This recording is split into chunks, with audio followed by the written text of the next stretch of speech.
irmãos, a paz do Senhor. No livro de 2 Crônicas, capítulo 14, a Bíblia relata uma batalha entre o rei Asa de Judá e o comandante etíope Zerá, que nos traz ensinamentos preciosos. Zerá tinha cerca de 400 mil soldados a mais do que o rei Asa, além de 300 carruagens com seu poder devastador. Aos olhos humanos, uma tragédia estava sendo anunciada. Porém, no versículo 11 do capítulo 14, nós observamos que o rei Asa depositou a sua oração, a sua angústia diante do Senhor. Clamou Asa ao Senhor seu Deus e disse: Senhor, além de ti, não há quem possa socorrer numa batalha entre o poderoso e o fraco. Ajuda-nos, pois, Senhor, nosso Deus, porque em ti confiamos e no teu nome viemos contra esta multidão. Senhor, tu és o nosso Deus, não prevaleça contra ti o homem. Que oração de dependência! Ajuda-nos, Senhor, porque em ti nós confiamos. Os inimigos são muitos, mas em ti nós confiamos. Deus ouviu o pedido de socorro do rei Asa. Os etíopes foram milagrosamente derrotados, sem restar sequer um. E nos versículos 14 e 15, nós vemos a resposta transbordante do Senhor. Feriram todas as cidades ao redor de Gerá, porque o terror do Senhor as havia invadido. E saquearam todas as cidades, porque havia nelas muita presa. Também feriram as tendas dos donos do gado, levaram ovelhas em abundância e camelos e voltaram para Jerusalém. O Deus do rei Asa é o nosso Deus, aquele que é poderoso para fazer infinitamente mais do que tudo aquilo que pedimos ou pensamos, conforme o seu poder que opera em nós. Oremos. Senhor, queremos nos apresentar a Ti na dependência do Teu Espírito, crendo, Senhor, que em Ti podemos confiar. Por vezes, as tribulações têm sido assustadoras, mas em Ti nós confiamos. A nossa alma está abatida e estamos angustiados, mas em Ti nós confiamos.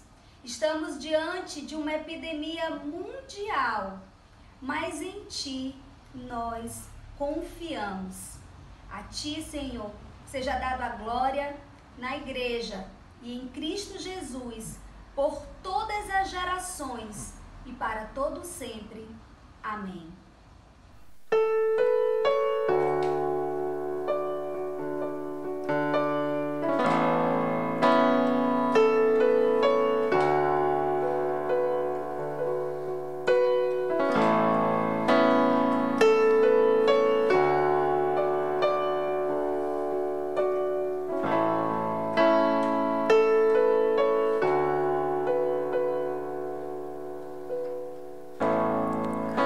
Acima de todos,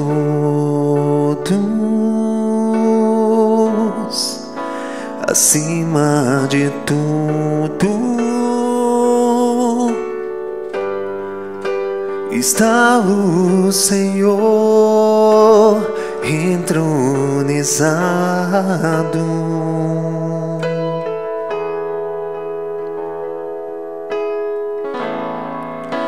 Os anjos e os homens, os céus e a terra,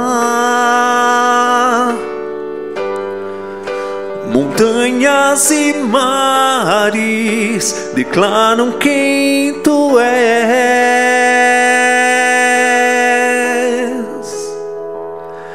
Tu és Senhor e Rei, governa sobre o universo, justo e fiel, vestido de glória e poder, coroado estás, para sempre reinarás.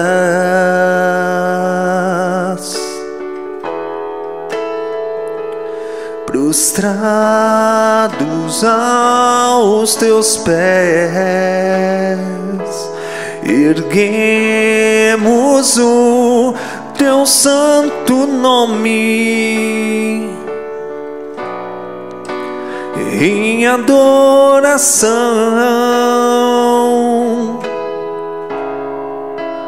Nos entregamos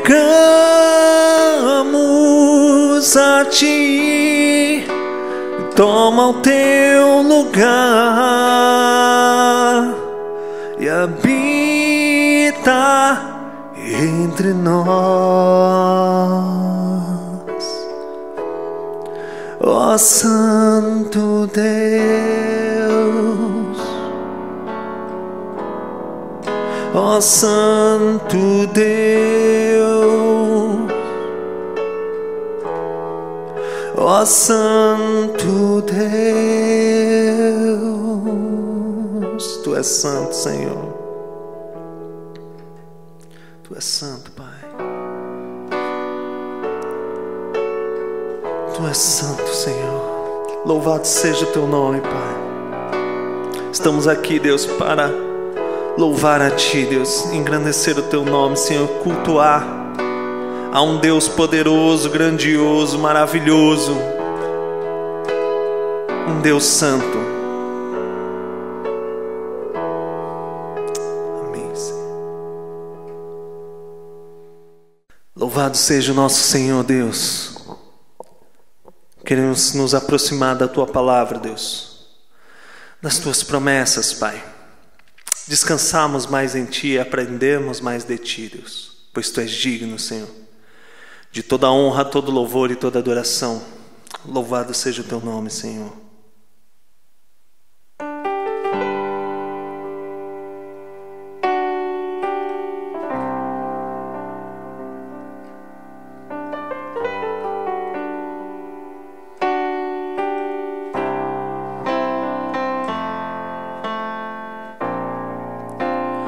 Perto quero estar,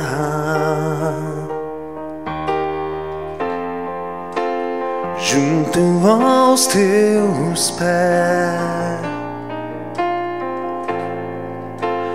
pois prazer maior não há que me render e te adorar. Tudo que há em mim eu quero te ofertar,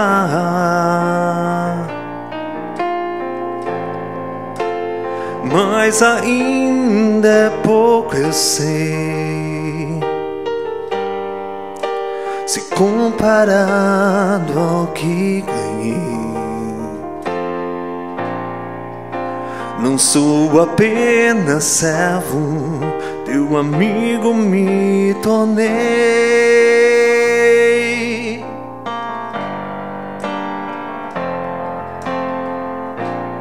Te louvarei,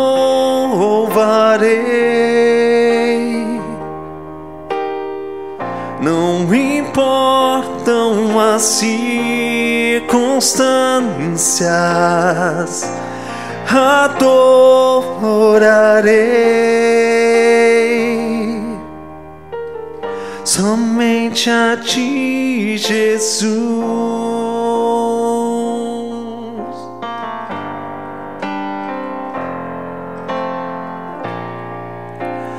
Perto quero estar, junto aos teus pés, pois prazer maior não há que me render e te adorar. tudo que há em mim. Eu quero te ofertar,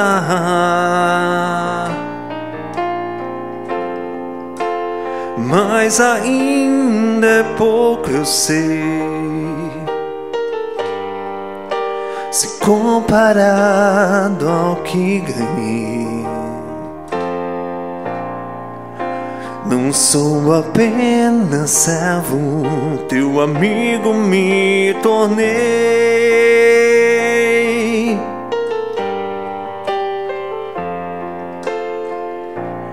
Te louvarei,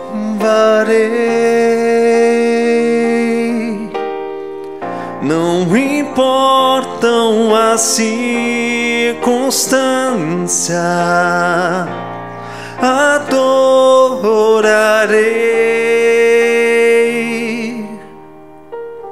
somente a ti, Jesus,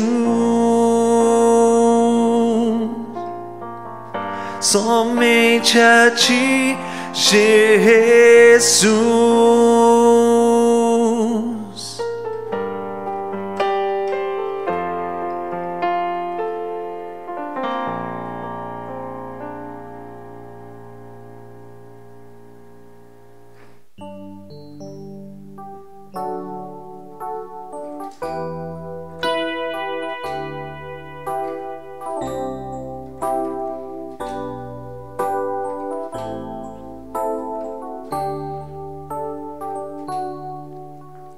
Vem, Senhor, minha vida oferecer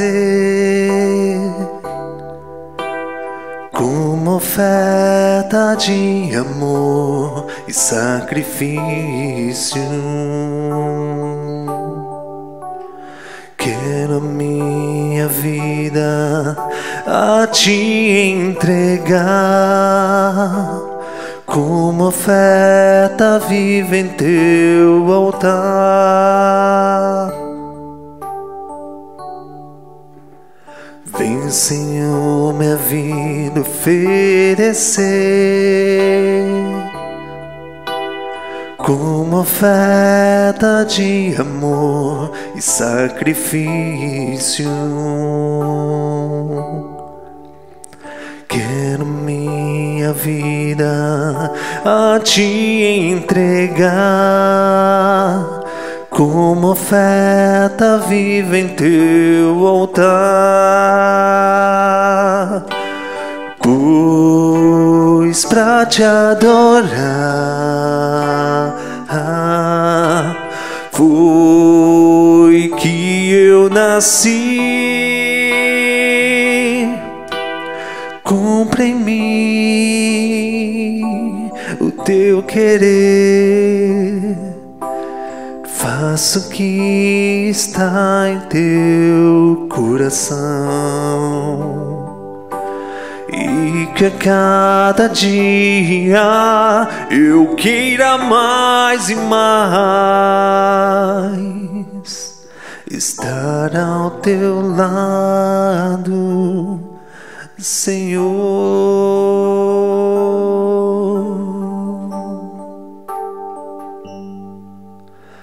Vem, Senhor, minha vida oferecer como oferta de amor e sacrifício. Quero minha vida a te entregar como oferta viva em teu altar, pois pra te adorar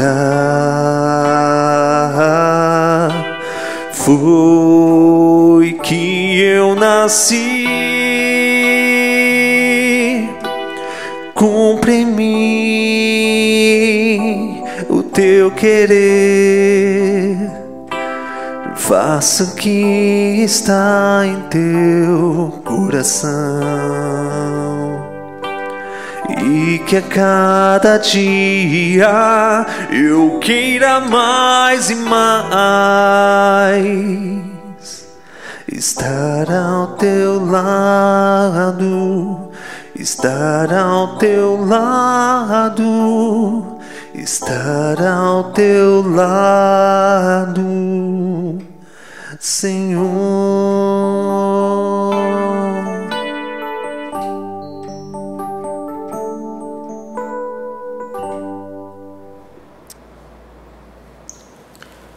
Olá, meu irmão, a graça e a paz do nosso Senhor e Salvador Jesus Cristo. Eu quero convidar você a abrir a tua Bíblia na carta de Paulo a Tito, no capítulo 1, e nós leremos do verso 1 ao verso de número 4. Carta de Paulo a Tito, do verso 1 ao verso de número 4, que é justamente sobre a saudação do apóstolo Paulo. Na semana passada nós vimos um pouco do contexto dessa carta, vimos o ambiente onde Tito estava inserido na igreja de Creta, um ambiente de muito problema moral, um ambiente onde os falsos mestres, se fazendo presente dentro da igreja, causavam muitos problemas. O apóstolo Paulo, então, ao escrever essa carta, ele dá uma orientação e encoraja Tito a lidar com essas realidades. E agora, no verso de 1 ao 4, que nos falam assim, nós iremos aprender algumas verdades sobre a saudação do apóstolo Paulo, uma saudação cheia de riquezas, cheia de ensinos, cheia de verdades. Paulo, servo de Deus e apóstolo de Jesus Cristo, para promover a fé que é dos eleitos de Deus e o pleno conhecimento da verdade segundo a piedade, na esperança da vida eterna que o Deus que não pode mentir prometeu antes dos tempos eternos. E em tempos devidos manifestou a sua palavra mediante a pregação que me foi confiada por mandato de Deus, nosso Salvador. A Tito, verdadeiro filho segundo a fé comum, graça e paz da parte de Deus Pai e de Cristo Jesus, nosso Salvador. Vamos orar ao Senhor. Pai querido, muito obrigado por esse dia, muito obrigado por esse tempo, muito obrigado por esses encontros onde meditaremos nessa carta prática que Paulo escreveu a Tito lá pelo ano 63. Louvamos o teu nome porque assim como ele nessa saudação apresenta o Senhor como Salvador, como Senhor da nossa história, é assim que nós te temos, é assim que nós tivemos na nossa vida.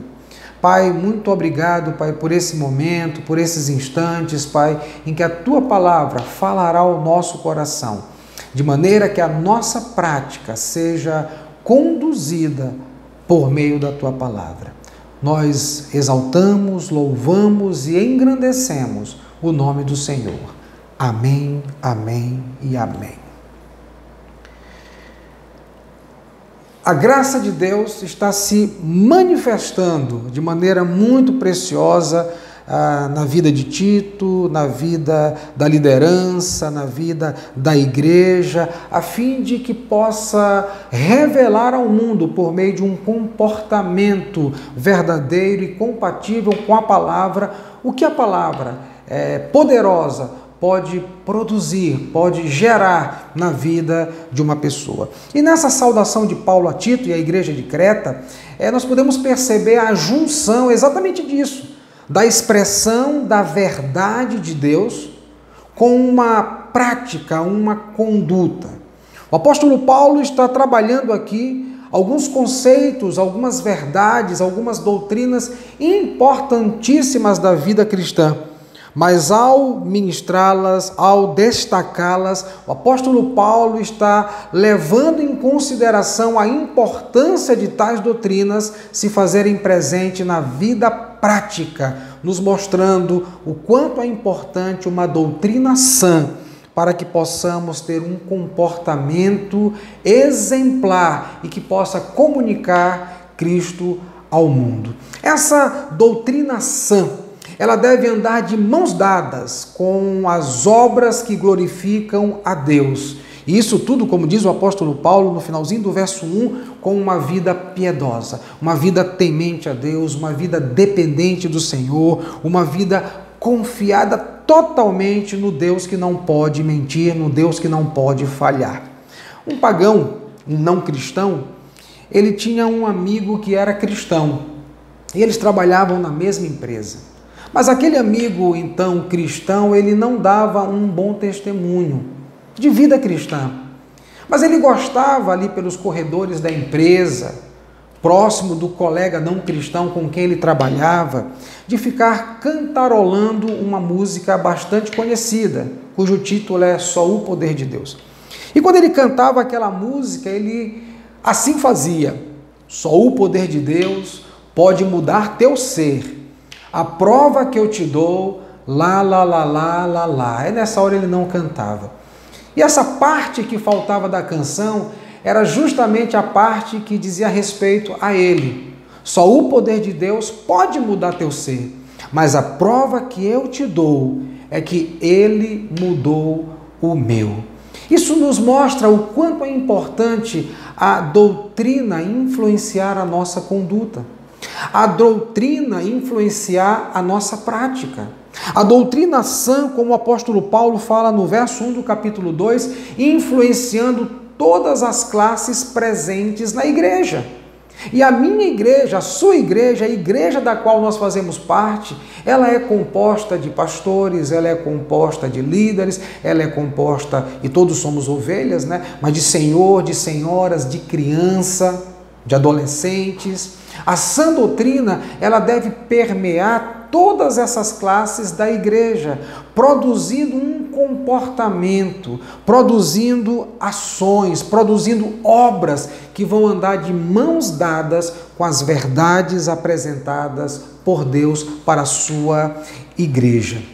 A sã doutrina, ela deve andar de mãos dadas com as obras de Deus. Se você observa o verso de número 3 do capítulo 2, falando de uma categoria dessas muitas classes presentes na igreja, nesse caso aqui, as mulheres idosas. E o texto diz assim: quanto às mulheres idosas, semelhantemente que sejam sérias em seu proceder, não caluniadoras, não escravizadas a muito vinho, sejam mestras do bem. O que a doutrina é capaz de fazer com uma classe? Em especial, os idosos, as idosas dessa igreja. Elas precisam ser sérias, elas precisam não ser caluniadoras, elas precisam ter domínio próprio diante da realidade de beber ou não beber vinho. E, sobretudo, elas precisam ser maduras na fé. Por isso o termo usado é que elas sejam mestras do bem. Não apenas mestras do saber, não apenas mestras do conhecer, mas mestras quanto ao seu proceder, quanto às suas atitudes, quanto ao seu comportamento. Porque agindo dessa forma, elas poderão cantar como nós também poderemos cantar a canção toda. Só o poder de Deus pode mudar teu ser. A prova que eu te dou é que ele mudou o meu. Então o verso 4 nos diz que essas mulheres idosas, com essas características bíblicas, sendo mestras do saber, mestras do bem e não apenas do saber, elas vão influenciar as recém-casadas a amarem seus maridos, amarem seus filhos, serem sensatas, honestas, boas donas de casa, bondosas, enfim. Elas vão influenciar por meio do seu comportamento, porque a doutrina sã também influenciou a sua vida. Essas mulheres, elas são maduras na fé, ao ponto de instruir outras mulheres. Essa introdução do apóstolo Paulo a Tito nessa carta revela a combinação de todo o conhecimento e sabedoria de Deus, porque essa é a proposta dessa apresentação. Ele então quer promover a fé que salva, a fé que amadurece, a fé que faz crescer. O papel do apóstolo Paulo é exatamente ser esse instrumento que vai promover a fé na vida dos irmãos daquela igreja, a fim de que eles possam refletir no seu dia a dia, nas suas atitudes, as obras que vão glorificar a Deus, como nesse exemplo específico das mulheres. Mas o que nós podemos aprender a partir dessa saudação, a partir dessa apresentação do apóstolo Paulo?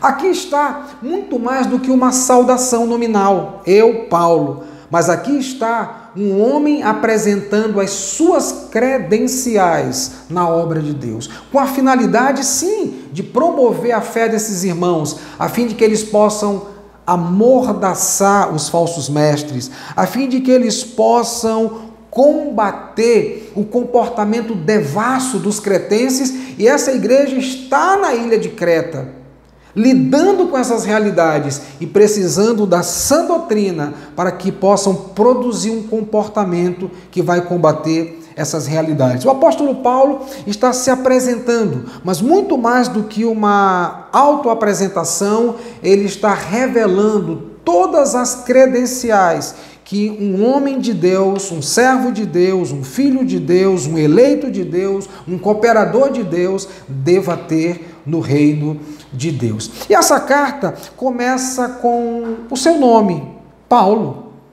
Não temos dúvida que foi ele quem escreveu ao jovem pastor de Creta, o grego Tito. Ele então está dizendo, eu, Paulo, esse é o meu nome. Mas na sequência, ele apresenta as suas credenciais. As credenciais daquele que está remetendo aquela carta para orientar, para encorajar o pastor Tito daquela igreja. Paulo, assim, está se apresentando e apresentando a sua credencial, ou melhor, as suas credenciais. Primeiro, como servo de Deus. E segundo, como apóstolo de Jesus Cristo. Ele se apresenta dessa forma, ele apresenta as suas credenciais dessa forma, e é assim que ele se apresenta diante de Deus e diante dos homens, diante dos irmãos, com tais credenciais. A primeira delas, ele se apresenta como servo. E a palavra servo aqui nos dá a ideia de alguém que está submisso, que é alguém que está inclinado, que é alguém que está rendido à vontade do seu Senhor.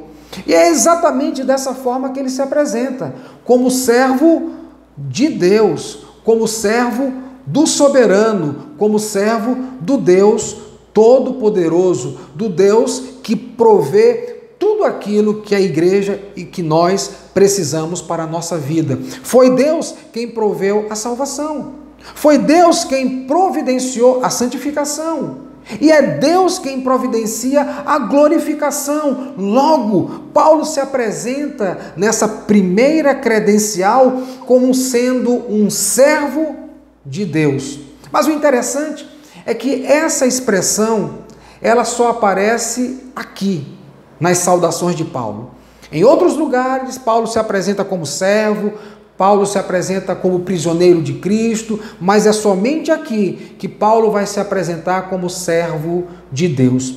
Esse título, essa apresentação no Antigo Testamento, era muito voltada para Moisés, para os patriarcas, para os profetas, e o rei Davi também se apresentou dessa forma. O que significa dizer que essa apresentação aponta para uma vida que está disposta, que foi chamada, que foi comissionada para cumprir os propósitos divinos aqui na terra. O que Paulo está nos dizendo com essa expressão, servo de Deus, é que ele está aqui, submisso à vontade de Deus, para cumprir única e exclusivamente o propósito que Deus estabeleceu na sua vida. Por isso ele se apresenta como servo de Deus. Ele não é servo da religião, ele não é servo do judaísmo, ele não é servo de homens, ele não é servo de um sistema,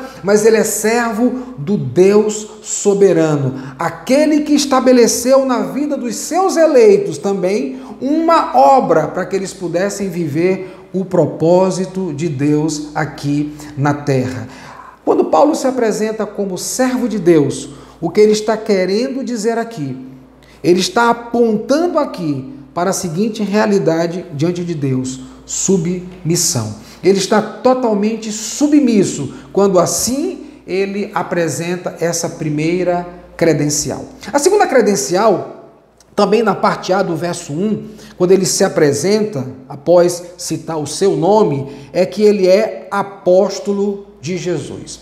E o apóstolo é uma pessoa, naquela época, comissionada por Deus para entregar uma mensagem. Era uma espécie de mensageiro. Alguém enviado por Deus com ordens divinas para entregar ao povo. E de fato, Paulo, ele se converte ao Senhor lá na estrada de Damasco, quando o próprio Senhor Jesus Cristo se apresenta a ele, quando o próprio Senhor Jesus Cristo lhe comissiona, quando o próprio Senhor Jesus Cristo o separa para aquela obra. A partir dali, Paulo não viveria mais para si, mas ele viveria para o Senhor como servo, mas também como apóstolo de Jesus Cristo. E é lá em Gálatas capítulo 1, dos versos 16 ao verso 18, que Paulo destaca essa experiência.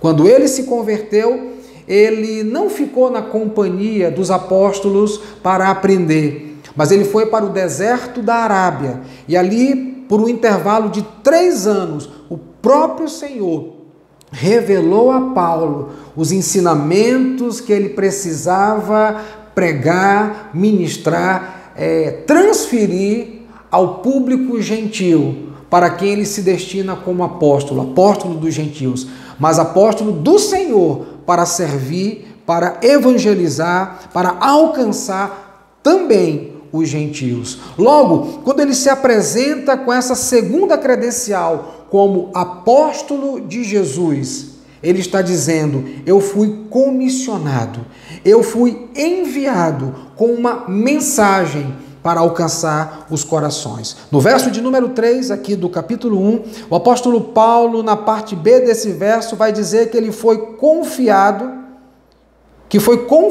a ele por mandato de Deus, o nosso Salvador. Mas o que foi confiado a ele? A palavra da pregação, a palavra que deve ser pregada. Lá de 1 Coríntios, o apóstolo Paulo diz que a mensagem do evangelho é a mensagem da cruz, que para os judeus pode ser algo extremamente escandaloso.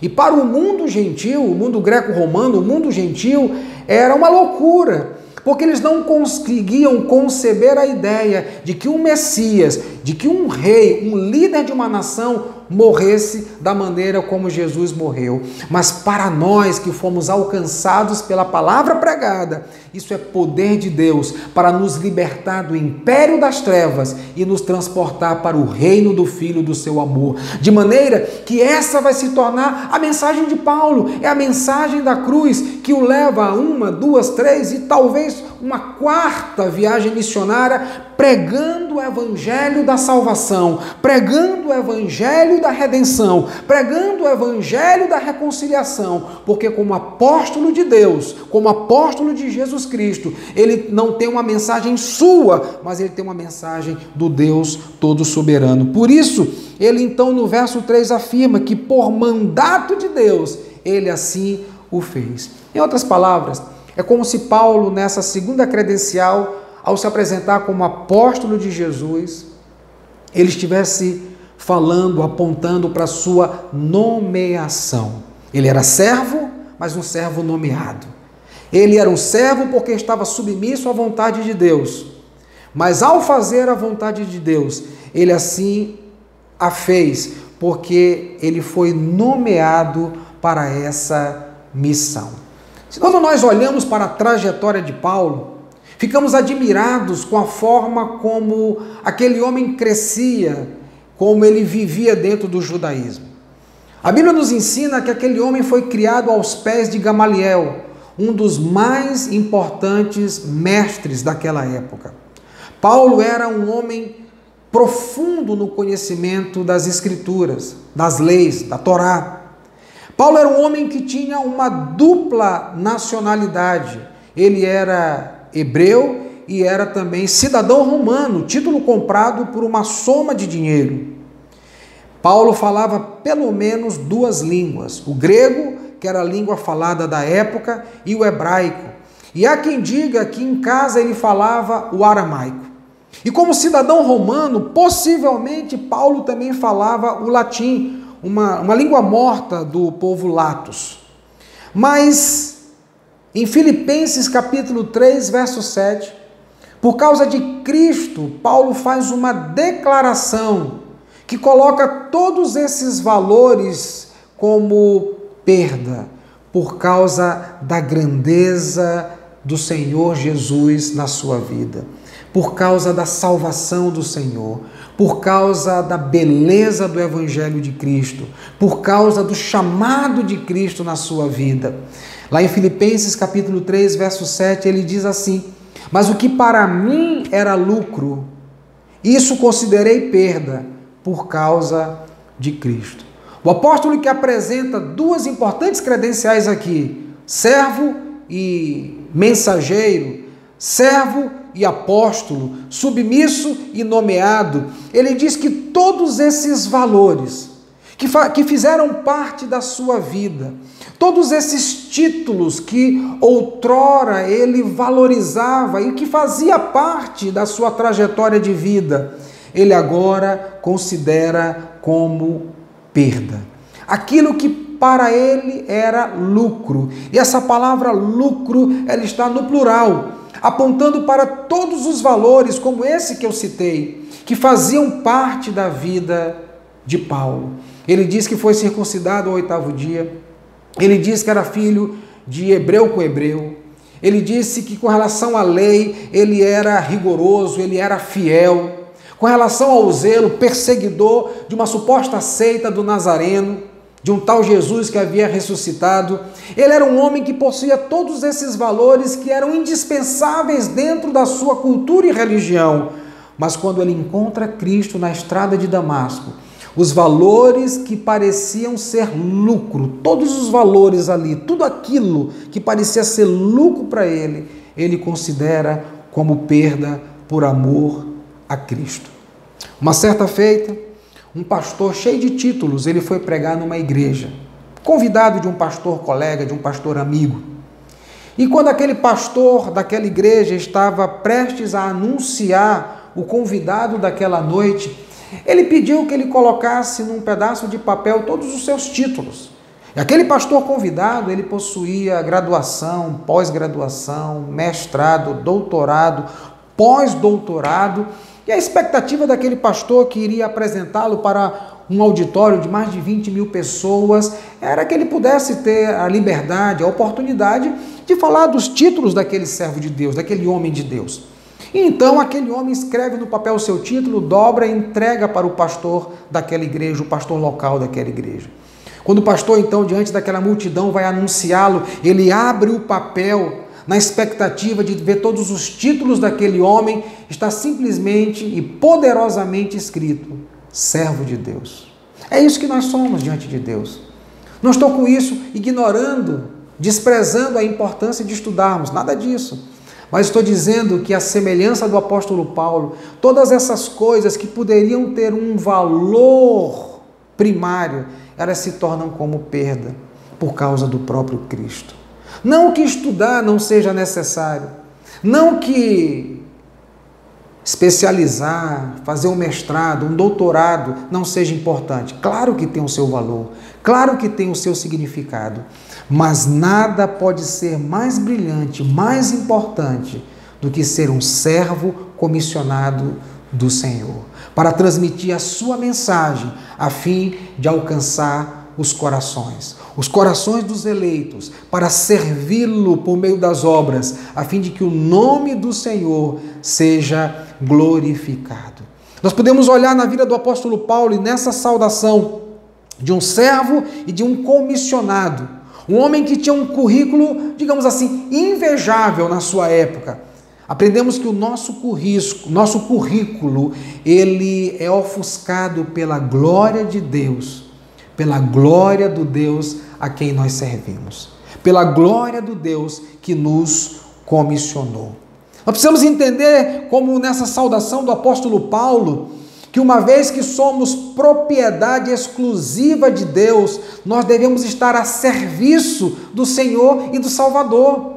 O apóstolo Paulo não apresenta as suas credenciais para torná-lo um homem destacado entre os outros homens. Não! Mas o apóstolo Paulo, ao apresentar essas credenciais, o que ele está dizendo é que ele é uma propriedade exclusiva de Deus, como eu e você, a fim de proclamarmos a sua verdade ao longo de toda a nossa existência.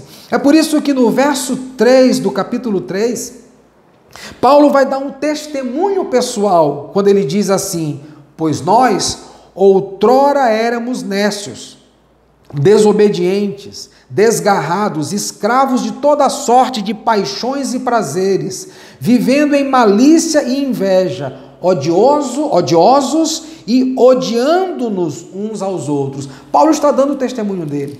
Em outras palavras, o que ele está dizendo é que ele era escravo do pecado, vivia para servir ao pecado, vivia conforme a vontade da carne, vivia conforme a vontade dos prazeres, mas agora ele é servo de Deus. Ele agora está submisso à vontade de Deus. Ele agora está a serviço do Evangelho de Cristo, com quem ele teve um encontro pessoal, regenerador, transformador, e que fez dele esse servo nomeado para essa poderosa, maravilhosa e excelente missão que é servir ao Senhor.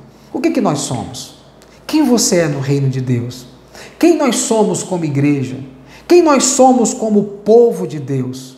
O apóstolo Pedro, na sua primeira carta, no capítulo 2, verso 9, ele diz: vós, porém, sois raça eleita, sacerdócio real, nação santa, povo de propriedade exclusiva de Deus, a fim de proclamardes as virtudes daquele que vos chamou das trevas para a sua maravilhosa luz. Sabe quem nós somos?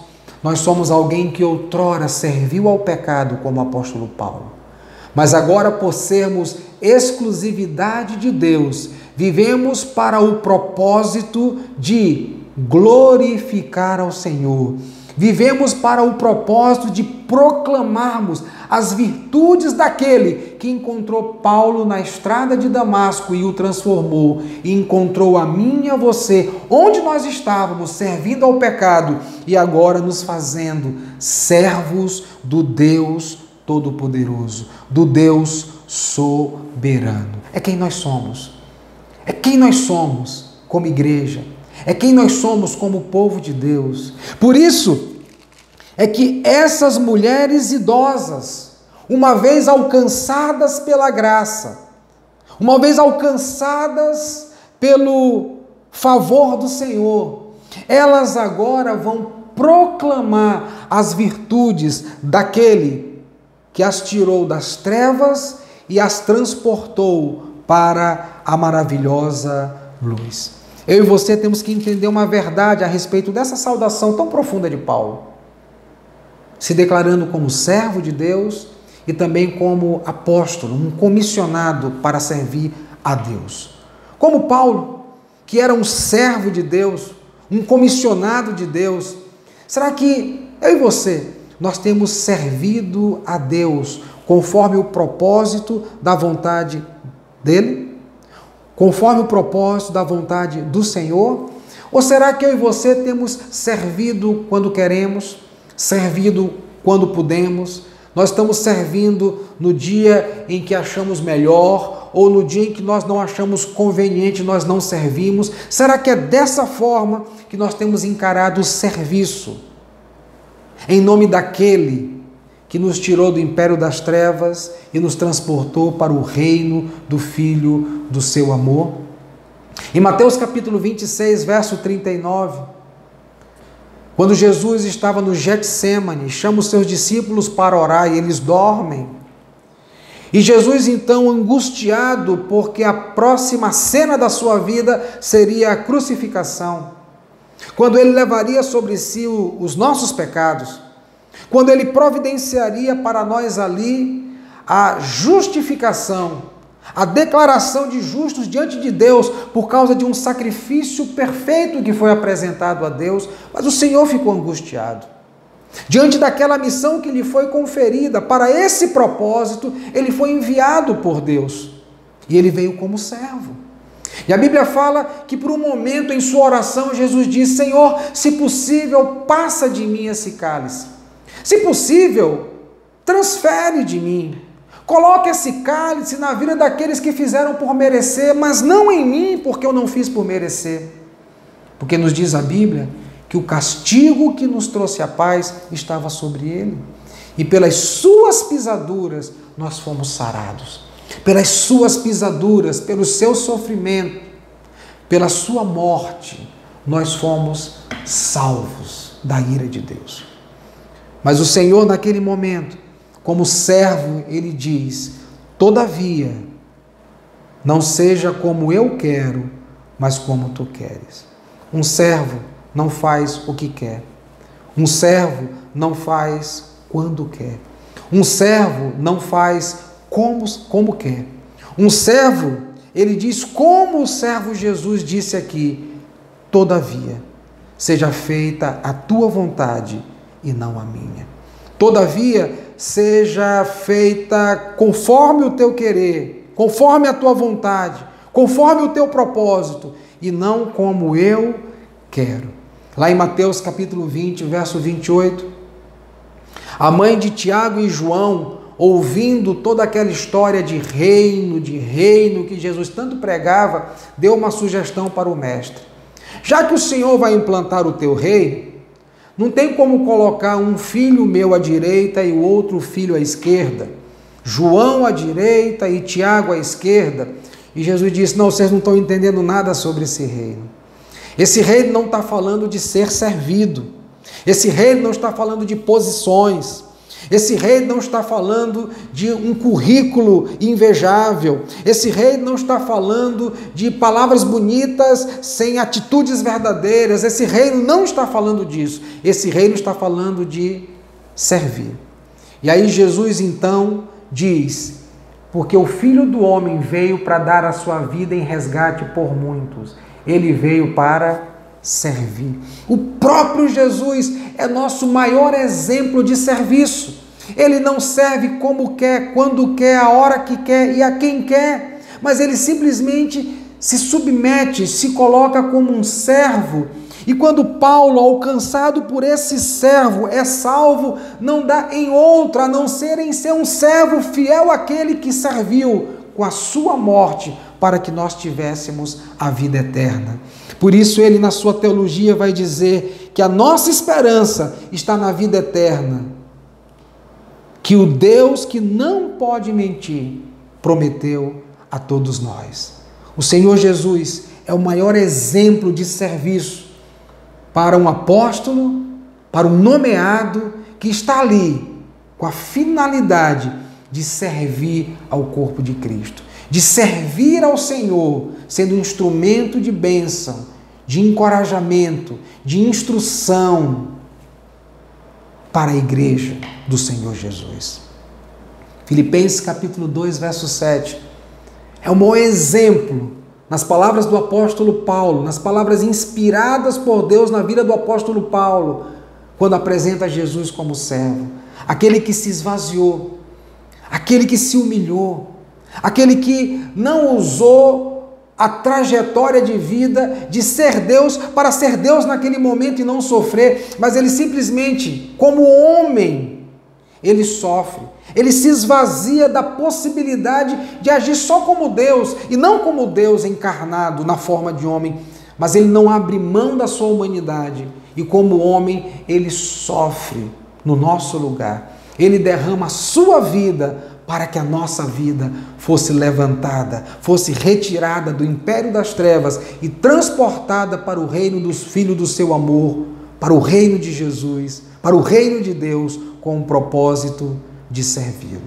Eu e você precisamos compreender que, como nessa relação de Paulo para com Tito, na relação de Paulo para com Timóteo, na relação de Paulo para com Silvano, na relação de Paulo para com tantos outros homens, todo relacionamento interpessoal, todo relacionamento pessoal é uma oportunidade em potencial para nós servirmos. Você está numa igreja relacional. Você está numa igreja onde nós nos encontramos em grupos menores. Você está numa igreja onde você está numa célula, você está num grupo pequeno, você está num pequeno grupo, sempre reunindo com pessoas que em potencial podem servir a você ou que em potencial podem ser servidas por você. Portanto, você precisa se ver ali como alguém nomeado por Deus. Você precisa se ver ali como um servo de Deus, a fim de proclamar as virtudes do Senhor, porque se uma vez Ele te tirou do império das trevas e te transportou para o reino do Filho do seu amor, esse é o propósito, para que você possa servi-lo com toda sinceridade, com toda pureza, com todo entusiasmo ao Deus que te comissionou. Todo relacionamento em potencial é uma oportunidade que nós temos para servir. E quando nós olhamos para esse exemplo que eu estou destacando nesse momento, as mulheres idosas, elas se relacionam com as jovens recém-casadas. Com qual finalidade? Com qual propósito? Qual o intuito? Qual o significado desse encontro? Das mais experientes, das maduras, com aquelas que estão entrando na vida conjugal, estão com filhos pequenos e precisam de um padrão. Como Paulo fala pessoalmente a Tito, olha, você tem que ser referência. O que está acontecendo aqui? Aqui está sendo criada uma oportunidade para que as mais maduras possam influenciar a vida daquelas que estão recém-chegadas em alguma área, em algum aspecto da vida, seja pessoal, seja na fé cristã. O importante é que o maduro ensina aquele que está chegando. E ensina não qualquer coisa, não de qualquer maneira, mas como diz o verso 1, ensina a sã doutrina. A sã doutrina que ensina como uma mulher deve se relacionar com seu marido, como pais devem se relacionar com os seus filhos, como devemos nos relacionar como igreja. A sã doutrina, ela nos ensina todas essas coisas. Portanto, essas mulheres, no seu procedimento, na sua prática, daquilo que elas também aprenderam, elas vão em potencial aproveitar esse relacionamento para poder servir aqueles que estão chegando, aqueles que estão precisando de orientação. Se como Paulo, um dia você serviu ao pecado, como nos diz o verso 3 do capítulo 3, eu quero te desafiar, meu querido irmão, minha querida ovelha, a hoje servir somente a Cristo. Outrora, eu e você, nós servimos as nossas vontades. Nós fazíamos do nosso jeito, da nossa maneira, conforme dava na nossa cabeça, por assim dizer. Mas eu quero convidar você, eu quero desafiar você a partir dessa introdução do apóstolo Paulo, que se apresenta como submisso, servo ao Senhor, que se apresenta como alguém nomeado pelo Senhor para uma finalidade. Eu quero convidar você a servir somente a Cristo. O ministério de Paulo, ele não perdeu o sentido porque ele não vivia para ele mesmo, mas ele vivia para fazer a vontade de quem o alistou. Ele vivia para fazer a vontade do seu Senhor. Ele vivia para fazer a vontade do seu Salvador.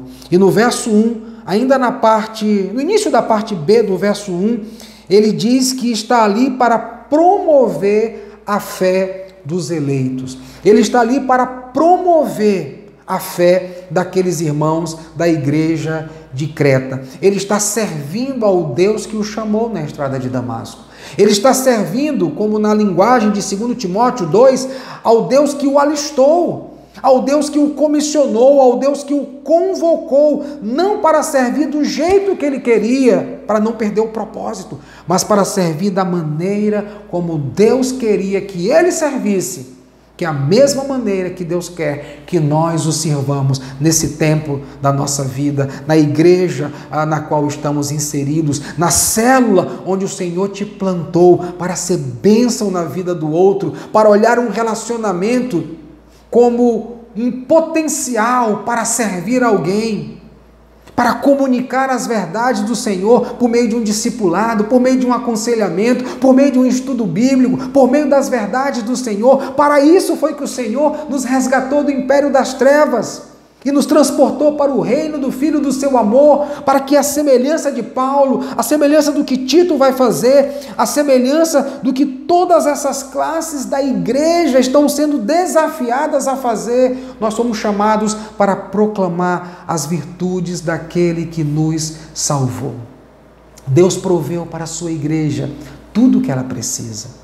Deus proveu para a igreja de Creta tudo o que ela precisa. Deus proveu a salvação. Deus proveu a santificação. Deus proveu a glorificação. E nós conseguimos perceber todos esses ensinos dentro dessa carta. O Deus que elege, o Deus que promete a vida eterna, porque um dia vai nos glorificar. E o Deus, conforme o verso de número 12 do capítulo 2, que nos educa, nos ensinando a viver a santificação progressiva, enquanto estivermos lutando contra a presença do pecado, porque do poder do pecado ele já nos libertou. Nós não somos mais filhos da ira, mas nós somos agora filhos de Deus, por meio da adoção, por meio da escolha do Senhor, por meio do chamado do Senhor, que nos é feito através da sua palavra poderosa. Em 2 Timóteo capítulo 2, verso 1 ao verso de número 4, eu quero terminar dizendo as palavras de Paulo, as palavras encorajadoras de Paulo ao pastor Timóteo da igreja de Éfeso, enquanto Tito está na igreja de Creta, também recebendo de Paulo consolo e orientação. O comissionado e servo está fazendo o seu papel, como eu e você devemos fazer o nosso papel. E Paulo então diz assim: tu, porém, filho meu, outro filho na fé, fortifica-te na graça que está em Cristo Jesus, e o que de minha parte ouviste através de muitas testemunhas, isso mesmo, transmite a homens fiéis e também idôneos para instruir a outros. Esse crescimento não pode parar. Esse crescimento ele vai atingir a nossa vida, e com esse crescimento nós atingiremos a vida dos outros, e assim gerações serão atingidas pela palavra do Senhor. Percebam no capítulo 2, no verso de número 3, mulheres idosas maduras, porque foram amadurecidas e cresceram na palavra, agora estão ensinando outras que estão chegando na igreja, as mulheres mais novas, assim os homens idosos e assim todas as classes, uma vez alcançadas pela palavra do Senhor, como Paulo está encorajando Timóteo, simplesmente vai influenciar tantas outras gerações. Você deve ser influenciado pela palavra do Senhor, quando alguém prega, quando alguém ensina, quando alguém ministra, mas você deve também ser um influenciador da mesma palavra poderosa que te atingiu, a fim de que outras pessoas, assim as gerações, elas sejam alcançadas pelo Senhor. E é isso que está acontecendo aqui na igreja de Creta. É isso que Paulo está estimulando ao seu filho na fé, Timóteo, na igreja de Éfeso. E é isso que deve acontecer em todas as igrejas, para o crescimento de Deus, a partir da doutrina de Deus, possa produzir algo para a glória de Deus. É isso que Paulo está estimulando esse jovem, a perseverar na tarefa desafiadora de promover a fé dos irmãos. Um soldado, ele usa essa linguagem militar aqui, ele deve estar sempre de prontidão. Ele não pode perder o sentido para o qual foi alistado. O soldado de prontidão não perde o propósito para o qual foi alistado. E quando nós olhamos para esse soldado, que se chama servo e apóstolo de Deus, nós podemos perceber que ele não perde o propósito para o qual ele foi alistado. Ele está aqui para promover a fé dos eleitos. A fé que nos faz responder à palavra de Deus. E por isso somos atraídos por meu irmão, minha irmã, minha querida igreja. Que possamos dizer no dia de hoje que somos servos e comissionados do Senhor. Somos servos e comissionados de Jesus Cristo, para o louvor da glória do seu nome. Que essa saudação seja, sobretudo, a apresentação das nossas vidas ao mundo. Ele é o nosso servo e, como Senhor das nossas vidas, Ele nos comissionou para que possamos proclamar as virtudes maravilhosas da sua palavra. Eu quero orar com você nesse dia. Curva a tua cabeça. Pai, muito obrigado pela tua palavra, Senhor, pelas verdades da sã doutrina. Somente ela é capaz de direcionar o nosso coração. Somente ela é poderosa para nos transportar do império das trevas para o reino do Filho do seu amor. Somente a tua palavra é capaz de nos transformar de servos do pecado, como outrora fora Paulo, para servos do Senhor. E que privilégio, que honra, Senhor Deus, poder considerar tantas coisas como perda, no plural, porque muitas coisas que poderiam ser valorosas na nossa vida, no nosso currículo de vida, simplesmente nós as consideramos como perda, mas por causa de algo sublime, por causa de algo maior, por causa de algo sobremodo excelente, Cristo nas nossas vidas, o Senhor e Salvador da nossa história. Que a tua igreja, Senhor, possa te servir como convém, para honrar e glorificar o teu nome. Amém.